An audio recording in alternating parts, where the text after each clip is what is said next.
libreng alagad o balay, collaboration sa among advokasya ni Congresswoman Banban na gitawag og balay sa paglaom. And swerte kay ni si Tatay Esteban tungod kay nakita na ko yung balay niya, naglingkod siya, nakita na ko na angayan gyud tabangan nato si Tatay. Maayo na lang na sayang remaining years nasa maayong disente na balay na ingapuyan. So mo tay, congratulations, no?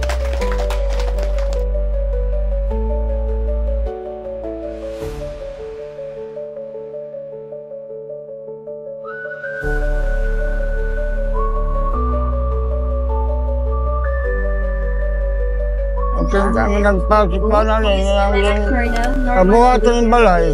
Masalamat po. Our Chief of Police of Mabini Police Station, Police Captain Tungkol silang kaluwi na ko, Beres and Franco, sir. salamat po kain ko. To our municipal Ibuhatan ko balay.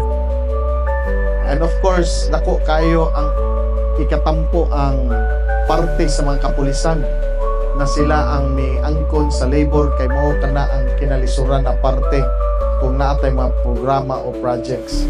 So mao na ni volunteer ang mga kapulisan na sila ang mohimo sa sila mo labor mo na last year 2024 naatay 145 ka balay pero naapami sa mga 90 ongoing pa.